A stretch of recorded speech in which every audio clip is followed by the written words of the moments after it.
You are listening to Godsplaining. Visit us at godsplaining.org to listen to our episodes, shop our store, and donate to our podcast. All gifts go to improving the podcast and bringing the gospel to more listeners. Thanks for your support. Hello, friends, and welcome back to Godsplaining. I'm your host today, Father Patrick Mary Briscoe, OP of the Order of Preachers. I did just overcome by the charism there. I just wanted to emphasize that for some reason. Moved by the Spirit to emphasize that.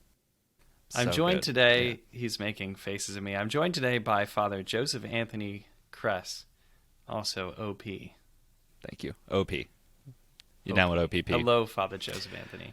Hello. It's overcome by the spirit of the order is not a bad thing. So it's good.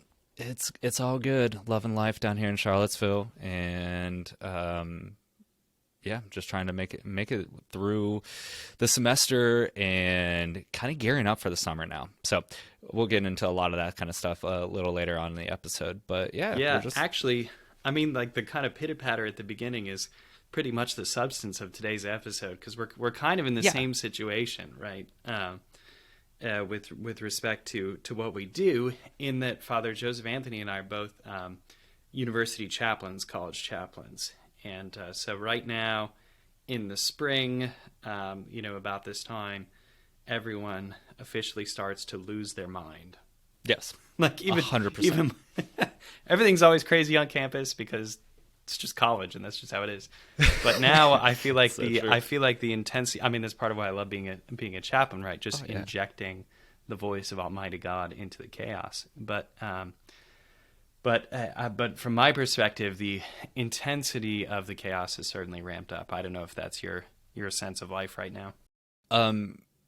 It's 100% my experience this semester with it, because there's just a lot of changes that are happening. You go through the typical kind of seasonal changes, right? We're coming out of winter and into spring. You go through spring break, and then like the weather gets nice and everybody wants to be outside now. Like you've gotten into such rhythms of being indoors and how to hang out and build community. And then boom, the weather breaks and you start to see the flowers blossoming and you're going outside all the time. And so you're kind of surrounded naturally by changing of seasons, right? And then as soon as you kind of like enter into that, then you go through the change from Lent into Easter, right? And there's another big change that's happening. And then it hits you at the end of the year that like, okay, now we got to go change out of our academic modes into the summer. But with this year, this particularly this year, we're starting to change out of super strict COVID restrictions, and those restrictions are starting to loosen now. And so we're having to reframe our mentality and engagement. Like, okay, how do we engage now? Like we've built up habits of over a year of always walking out the door. It's like, okay, cell phone, keys, wallet, mask, like those types of things. Like, how does that affect how we engage with people, and now changing into this new reality of not just no restrictions, but this new reality of a post-COVID world in post-COVID church. So there's a lot of changes that are happening right now. That's kind of been our experience of it's like every corner you turn around, every conversation you have now is starting to revolve around this aspect of, hey, how are you dealing with the change? I've heard that phrase so many times. I don't know if you've heard that, but like, hey, how are you dealing with this change? Yeah. Yeah. No, and that's certainly why why we wanted to talk about just change and how to face it as a Christian, right? Yeah. Father Joseph Anthony, neither Father Joseph Anthony nor I is a licensed therapist. I mean, unless you've been doing something on the side that I don't know about. No. I'm not moonlighting as a therapist or nothing like that. Okay, so no masters in clinical therapy there or anything. But certainly as priests, people look to us, and we're privileged to be a part of so many conversations of people's lives, and where they're talking about change, whether they're pivoting in the workplace, whether they're undergraduate students facing changes in the upcoming school year, whether they're students who are graduating leaving the university and entering the workplace, or whether you're just a normal person that's been minding your own business and you're walking out of, as Father was saying, the post-COVID world. It just seems that everything is just up for grabs right now, that there's so much of life that's just being thrown to the wind.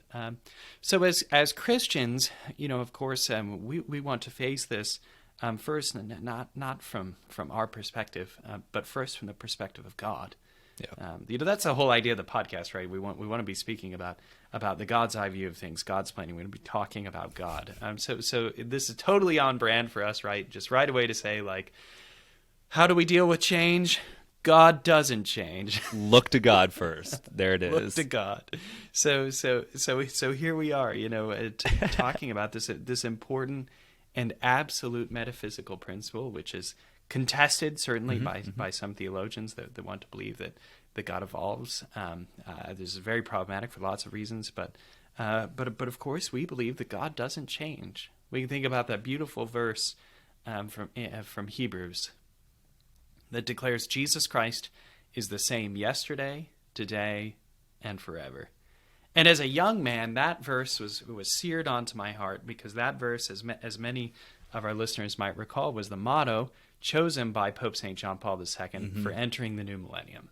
That whatever it is that we're facing next, Pope St. John Paul II, or John Paul the Great, as some rightly call him, Pope St. John Paul II wanted us to know that whatever it was that we were going to face in the 21st century, we should have a confidence first in the absolute fixed nature of God, in God's own self, that Jesus Christ would always for us be the same yesterday, today, and forever, that no matter the changes of the world that we face, God does not change. Every time I hear that verse from Hebrews, every time I read it in Scripture, I hear it in liturgy, I hear it with a broken Polish accent speaking English. It's, to me, it's always been the voice of John Paul II proclaiming that to the world and to the generations, is through his Polish accent of like just proclaiming that. And I see him on stage at World Youth Day, to the youth, the young people who are looking at the rest of their life with all the possibilities. And in order to achieve those possibilities, there's got to be changes in their life. And so, like, they're staring down a future of changes. In what way? In options and differences. And his proclamation to them is, do not fear, do not be afraid. The reason? Because Jesus Christ is the same yesterday, today, and forever. And what a comfort that is, because we have to sit here and, that age-old saying that the only constant is change. Like, the only thing you can depend on is the fact that things change. Like, do we really believe that? As Christians, do we actually really believe that? Because the only constant is actually God himself, because he is unchanging.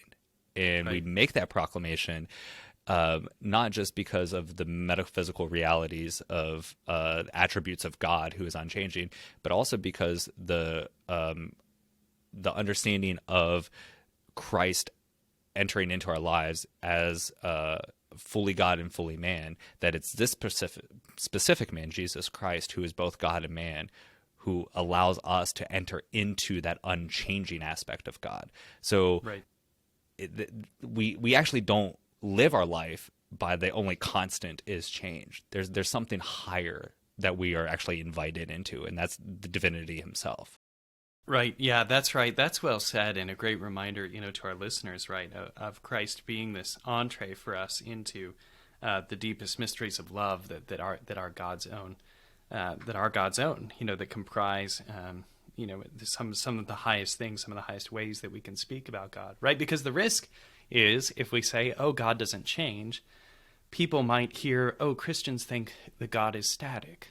Yes. Or God is boring, or God is fixed. And those things aren't true, right? No. Because God is dynamic, yes. eternally always knowing and loving God's self. And this is the exchange of knowledge and love that is the heart of the Blessed Trinity. And to say that Jesus Christ is the same yesterday, today, and forever means that we are always being invited into the one thing that we can rely on, which is the love of heaven, the love of the Blessed Trinity.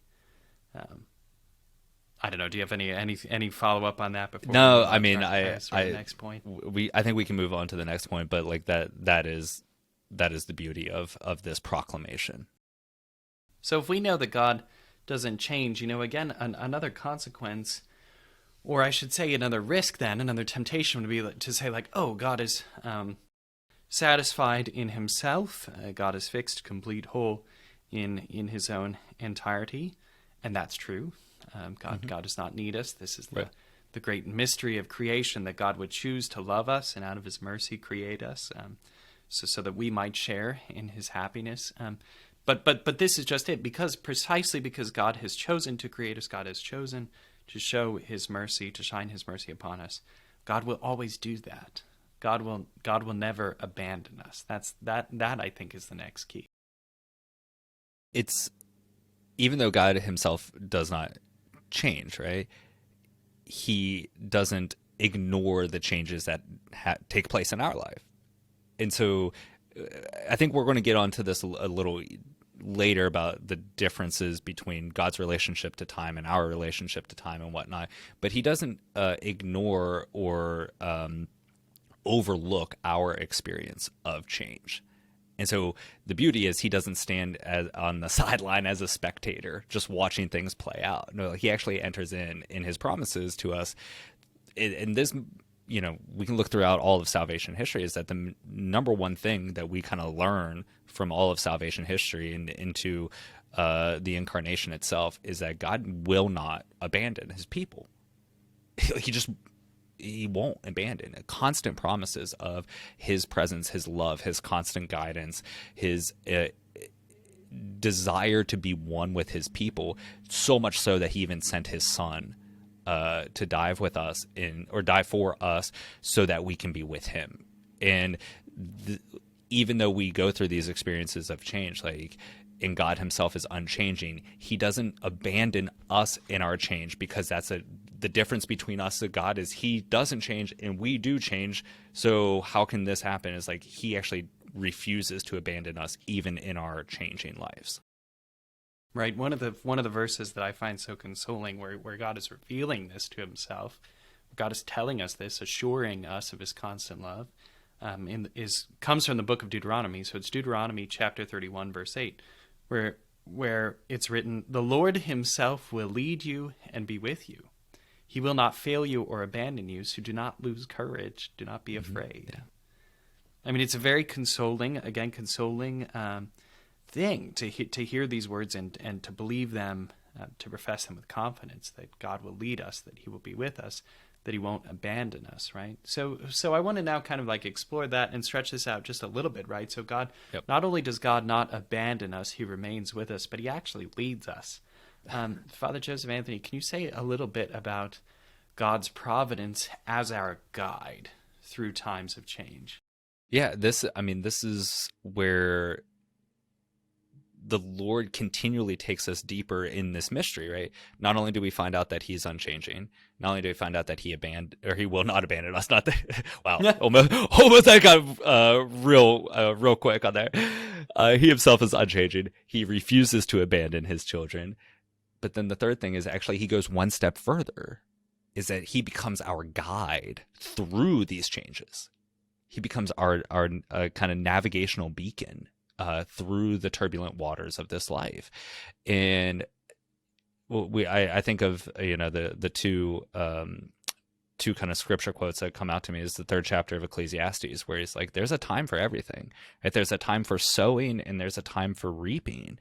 And to go through each one of those things is the ability to admit that there's a different intentional time for each thing, in that things do change in this life because of our finitude and our dependency, contingency even, that we go through these changes. But then he follows up with, Psalm 32, where he talks about being the guide, being the light that leads us. That kind of image of the light guiding us through these transitions, these seasons of our life, from sowing to reaping, is picked up by John and the prologue, right? The light shining in the darkness, because the confusion of change is also a real thing. We'll talk about that, I think, in the second segment, how change introduces confusion into our life. And so to grant clarity in a path forward is Christ enters into our world, as John says, both as light in the darkness and as truth himself. I'm the way, the truth, and the life. How beautiful are those three things? The way through this life, the path through the changes of this life, the truth spoken into the confusion that is introduced via the kind of contingency and the finitude of this life. And thus, through those two things, we gain abundance of life. And it's Jesus himself that does that. So the Lord, once again, doesn't stand on the sidelines watching everything happen, but he actually enters in a particular way to guide us through these changes.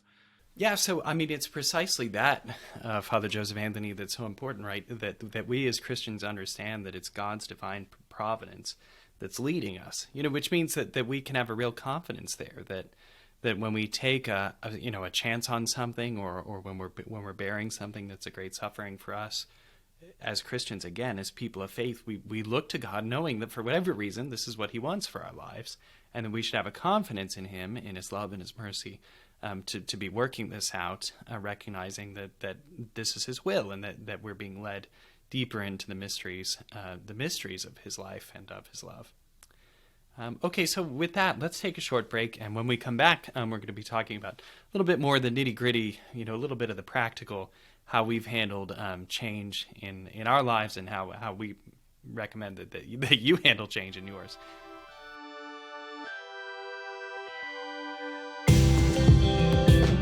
You are listening to Godsplaining. Visit us at godsplaining.org to listen to our episodes, shop our store, and donate to our podcast. All gifts go to improving the podcast and bringing the gospel to more listeners. Thanks for your support. Well, friends, thanks for tuning in, for listening to Godsplaining here. Today, as you know, we've been talking about change. In the first part, we were talking about God and how God does not change, and how we as Christians experience a great blessing, a great confidence because of that. But that in and of itself, that teaching, right, in and of itself, as consoling as that be, is not the sum total of everything that we have to do when we deal with change in our lives, right? So we wanted to talk a little bit about some of the application here, some of the nitty-gritty of living change well in life. So Father Joseph Anthony, what's your first pro tip, do you think, for dealing with change in life? Well, I think you take all your change to your local Kroger and go to Coinstar and just turn that change into an Amazon gift card, right? Like that's what everybody really, that's the practical way to deal with change. And no, okay. That was low-hanging fruit for me. That was painful. That was really awful, but I had to take it. Listeners on the East Coast are wondering, what's a Kroger? Yeah, I know. Well, hey, shout out to the Midwest, baby. Shout out. Yeah, first thing to do with change is making sure that there is kind of stability in our prayer routines. Why is this? Because we talked about the importance of God, who doesn't change, and how He enters in as the guiding light, and how He doesn't abandon us. Well, we must maintain connection with Him, right? We must be in conversation. We must be in communion with Him, and that means that we have to keep a robust, a strong prayer life through these life changes, or these seasons of our lives that change. So that has to be the first step, is making sure that we are kind of keeping a robust prayer life, keeping in union with God throughout all of this. And that mean it adjusts a little bit, but we never want to jettison that and say, oh, once I get settled, then I'll pick it up again. It's like, no. This has to be a primary thing to go through that. Yeah, that's right. God will not abandon us, but the contrary must also be true. We cannot abandon God. Yeah. Right? And I think I've always found such confidence in the scripture verse about being in the boat with Christ in the storm. Right, and for me, last spring, as the pandemic was in full swell, when our Holy Father, when Pope Francis came out to address the world in that extraordinary Urbe et Orbe address, right, to the city and the world, in that extraordinary blessing and speech, when the Holy Father led us through as a universal church to contemplate this mystery, there's that call, right, to remain with Christ, to be with him, to keep him in the boat, to stay with Christ in the boat. So don't throw yourself off the ship, right? Keep yourself there with Christ, because that's the temptation to say, like, well, I don't have time for this right now, or the mass that I used to go to changed, or I don't like this new priest, or whatever some of these new obstacles that you might be facing that have in fact impacted your prayer routine.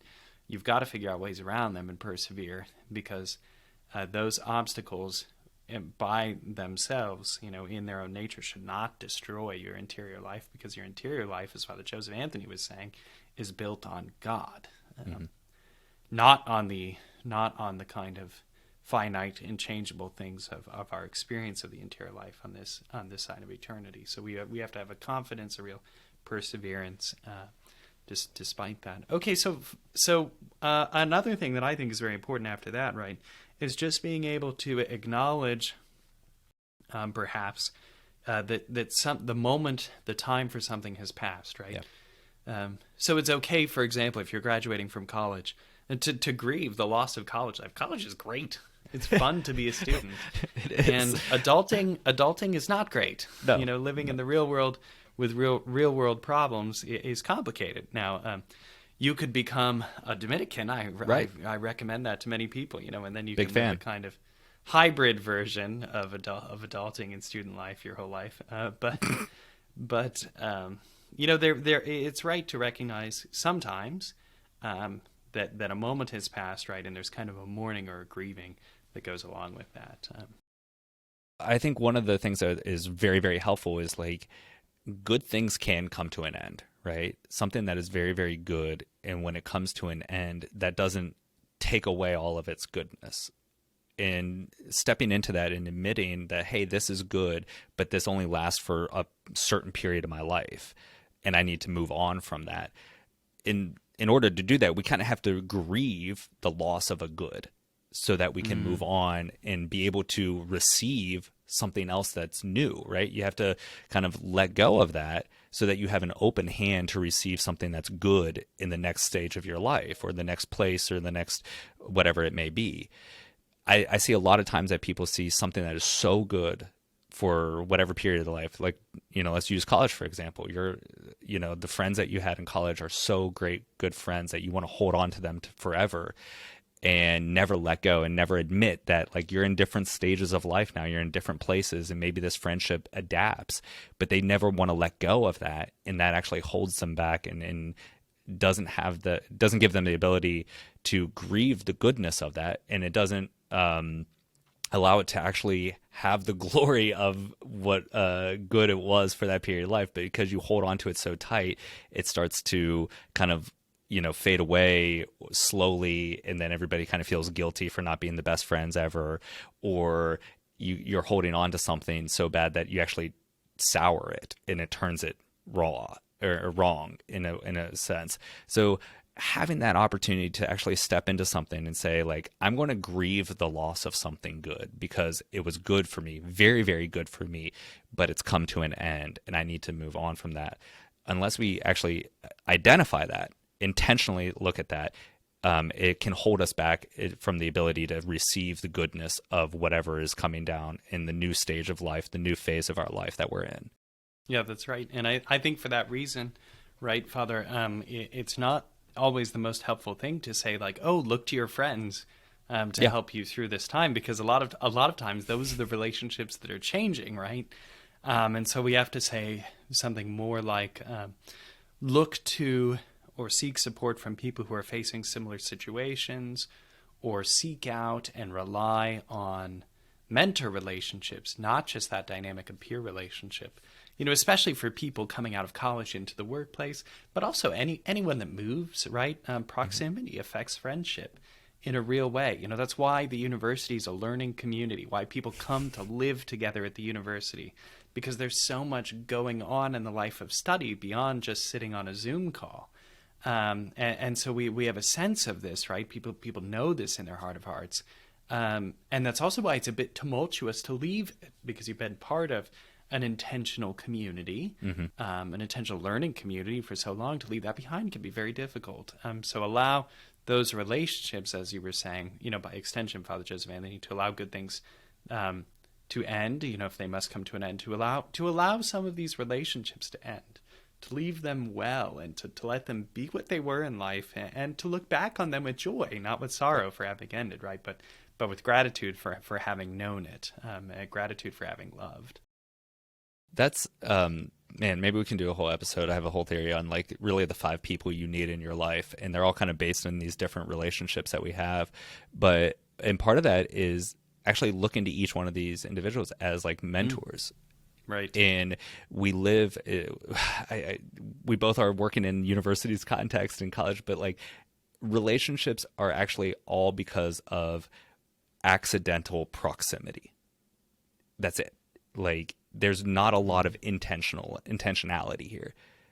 Like you see the same people because you live in the same dorm, and your classmates or things like that, and people are used to having groups of friends in the dozens and hundreds and whatnot. You walk around campus, you're a big man on campus, everybody knows you. You go into a party, everybody is cheering because you're there. None of those are real friendships, and they're going to last maybe 3 years at most. But once you move on and you don't have accidental proximity to peers, then what do? Where are your friends? And there's that kind of crisis moment of who do you rely on? So if you're moving into a new, new job, then like, who are you going to look to? Because your peers aren't there anymore. That accidental proximity is not real.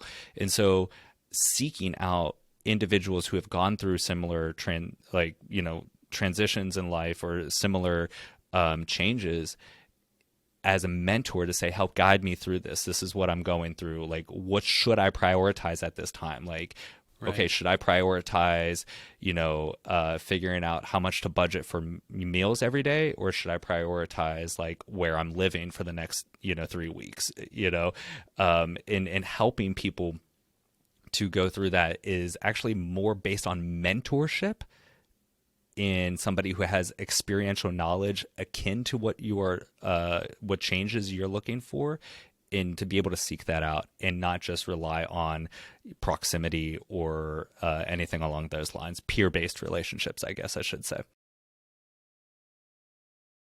So I think with that, I want to just propose our last thing, the last helpful bit, and it's this great and truly Catholic practice, right? Which is called by some the practice of the present moment, or even as Father Jean-Pierre Caussade, the great Jesuit spiritual author, says, the sacrament of the present moment. And this is different from YOLO, right? Just totally. Abiding in the moment as if that's all there is. That's not what we're suggesting. But practicing the present moment means looking for the graces of God in where you're at. Just in common life, we have all these aphorisms, right? Like, the grass is always greener on the other side. The kind of perennial temptations to live either in the past for what was, or to consume ourselves with anxiety about what has not yet come to be. So continuing to focus on the future in a way that is not effective because it hasn't happened yet. So the Lord sends us graces in the present moment. Father Joseph Anthony, I don't know, what would you say about encouraging people to live or to practice the grace of the present moment? I think this gets back to a lot of what we were talking about in the first segment, and even our first suggestion is understanding that so many of these circumstances can change. And maybe the change in the circumstances are good. They take away obstacles in our life. Maybe sometimes they're bad. Maybe changes of circumstances introduce obstacles into our life. But if we have that robust prayer life, which is our relationship with God, who is unchanging, who is eternal, guides us and whatnot, the ability to do that in the present moment. So it's taking taking note of where this unchanging God is guiding, speaking, giving us the gifts of his presence and graces, no matter the circumstances, right? And that's that kind of mentality of the inner union with God. So no matter how much the spiritual or the circumstances change, this union with the unchanging God is real. And so it doesn't really depend on what has happened in the past. And it's not in this kind of holding pattern until things change for the future, for that perfect situation where then everything will click. It's this utter ability to say that the triune God is united to me. The triune God is present to me in this moment. So stepping into that is a really beautiful practice and allows us to navigate whatever changes our life take us on. Well, friends, I mean, I think that about wraps us up, and we hope that this helps all of you. If you're at a place in your life where you're going through a certain amount of change, we hope that our reflections on God first, and then on how to best live life in tumultuous and changing times have helped today. Thank you for all of you who like and share the podcast. Your offering episodes to your friends is the best thing that you can do. You can post about it on social media. That's great. We really appreciate it. If you would like to watch us, you certainly may. Good luck. We make all kinds of facial expressions. I don't know. That may or may not be an added bonus to you to follow us on YouTube. If you are interested in merch, we've got the merch shop. A special thank you to all of those listeners who support us on Patreon. Your funding of the project allows us to give our time to it, but then also to continue to improve our technology and make the show better produced. Because we think we have important things to say, not because we ourselves are important, but because the gospel is that important. So please know above all of our prayers for you, and we beg your prayers for us. God bless. Thanks for listening to Godsplaining, a work of the Dominican friars of the province of St. Joseph. Follow us on Facebook, Twitter, and Instagram.